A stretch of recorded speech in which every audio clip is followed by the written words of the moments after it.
Semangat pagi. Kali ini kita coba membahas mengenai berbicara hak asuh. Terjadinya sebuah perceraian di kedua orang tuanya. Itu saja sudah mengakibatkan psikologi anak sudah mulai terganggu. Dia akan berpikir bagaimana nasib dia ke depan. Dia akan berpikir bagaimana hidupnya dia nanti ke depan. Belum lagi dia akan mendengarkan ocehan-ocehan teman sekolahnya mungkin. Yang mengatakan bahwasannya, orang tuanya mau cerai, orang tuanya mau cerai. Tidak haram juga memang perceraian. Karena itu mungkin lebih baik daripada ibarat harus bersama dalam sebuah kesetegangan dan ketidakcintaan kembali. Hak asuh hanya dapat diberikan kepada salah satu pihak, orang tua. Sebagai apa? Sebagai sebuah jaminan hukum bahwasannya pemerintah melalui hukum telah mengamanatkan kepada antara kedua orang tuanya untuk mengasuh hingga dia tumbuh dan berkembang dewasa kelak.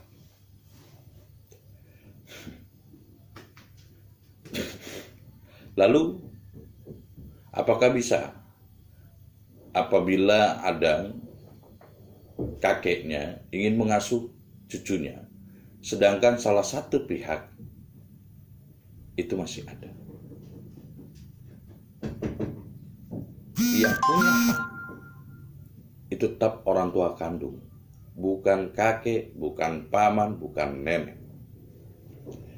Jadi kalau seandainya ada orang tua yang akan berpisah, terus minta perebutan hak asuh, dan hak asuhnya ini nanti akan dirawat oleh kakeknya, neneknya, maka dia sebenarnya bukan orang tua yang baik dan lepas tanggung jawab.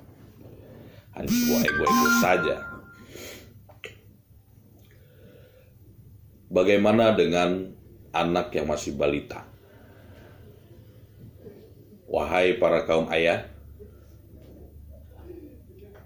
jangan perebutkan hak asuh terhadap anakmu, karena anakmu masih membutuhkan ibunya, membutuhkan air susu ibunya, membutuhkan peluk dan kasih sayang ibunya.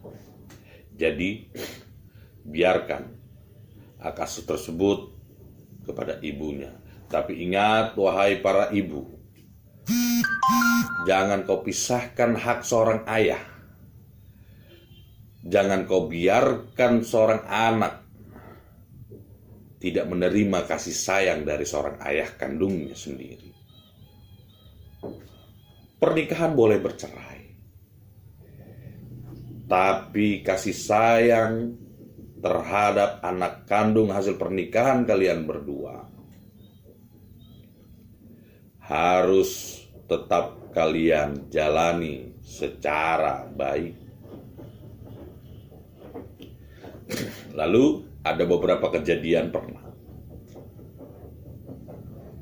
hak asuh sudah diberikan kepada sang ayah, tetapi selama ini masih ada di ibunya. Bagaimana tindakan seorang ayah? Ingat, seorang anak tidak bisa dieksekusi. Dia bukan sebuah barang. Dia adalah seorang anak, dia adalah seorang makhluk hidup yang tidak bisa disiksa batinnya, tidak bisa dikarantina kehidupannya. Maka bicaralah secara baik-baik dengan istrimu, upayakanlah secara damai, jangan tarik-menarik anak. Ingat, psikologi anak itu lebih penting daripada sebuah pemaksaan kehendak. Membalas dendam terhadap seorang ibunya, tidak memberikan sebuah fasilitas anak, itu juga salah. Sehingga kewajiban sampai dia belum dewasa, pembiayaan tetap ada di kedua orang tua. Apabila ibu merasa tidak mampu membiayai, biarkan diasuh oleh ayahnya. Dan bila ayah juga ibaratnya sudah diberikan hak asuhnya, biarkan seorang anak bisa menemui ibu kandungnya. Jangan halang-halangi, jangan batas-batasi. Ingat, psikologi anak lebih penting. Hukum yang ditetapkan oleh pengadilan hanya sebuah kepastian hukum dalam menjamin siapa yang diberi hak untuk mengasuh, bukan menghilangkan kewajiban seorang ibu atau seorang ayah dalam hal memberi kasih sayang, memberikan kehidupan yang layak, memberikan pendidikan yang layak hingga dia dewasa kelak. Jadi, perebutan hak asuh lakukanlah secara damai, berkomunikasilah secara baik, dan tetap ingat, pernikahan boleh berpisah, tapi tidak ada bekas anak. Anak adalah tanggung jawab dan titipan dari Tuhan Yang Maha Esa. Itu saja dari saya. Semangat pagi.